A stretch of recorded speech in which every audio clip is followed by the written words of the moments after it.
মা কালী এক ও অনন্য, কিন্তু এই মা কালীরও আছে বিভিন্ন রূপ, আর সেই রূপের আছে ভিন্ন ভিন্ন মাহাত্ম্য। কখনো তিনি শান্ত নীরব, কখনো বা উগ্রচণ্ডী।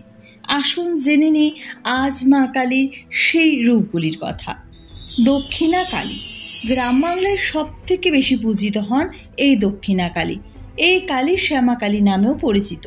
নীলবর্ণা দেবীর গলায় থাকে মুন্ডমালা, বা হাতে নরমুণ্ড এবং খড়গ, ডান হাতে থাকে আশীর্বাদ এবং অভয় মুদ্রা। এই কালীর নিচে শিব শায়িত থাকেন। শ্মশান কালী, যে কোনো শ্মশানে এই কালীর পুজো হয়। ডাকাতি করতে যাওয়ার আগে ডাকাতেরা এই কালীর পুজো করতেন বলে কথিত। তন্ত্র মন্ত্র এবং বলি এই কালী পুজোর অন্যতম উপাদান।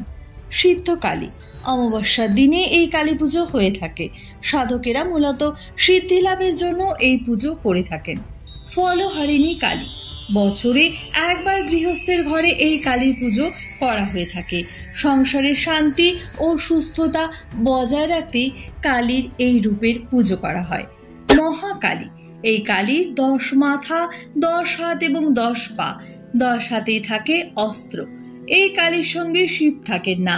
ভূত চতুর্দশীতে এই মহাকালীর পুজো করা হয়ে থাকে।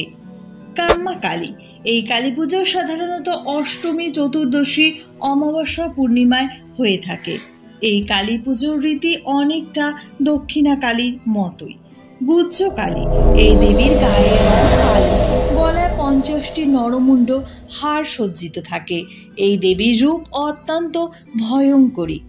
ভদ্রকালী, জনসমাজের কল্যাণে এই কালী পুজো করা হয়। মূলত মন্দিরে এই দেবীর পুজো করা হয়।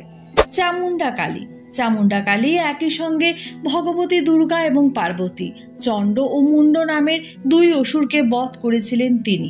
অশুভ শক্তিকে ধ্বংস করেন এই চামুণ্ডা দেবী। শ্রীকালী, দেবী দুর্গা অথবা পার্বতীর বিশেষ রূপ। দারুক নামে অসুরকে বধ করেছিলেন এই দেবী। মহাদেবের কণ্ঠে ঢুকে বীজ ধারণ করেছিলেন তিনি। রক্ষাকালী, দক্ষিণা কালীর একটি বিশেষ রূপ হলো রক্ষাকালী। বিশ্বকে রক্ষা করার জন্য এই দেবীর নাম রক্ষাকালী। তাছাড়াও বসতভূমিকে রক্ষার উদ্দেশ্যে এই মায়ের পুজো করা হয়ে থাকে। এরকমই অজানা জিনিস জানতে এখনই জানা জগৎ চ্যানেলটিকে সাবস্ক্রাইব করে লাইক, কমেন্ট এবং শেয়ার করুন। ধন্যবাদ, ভালো থাকবেন।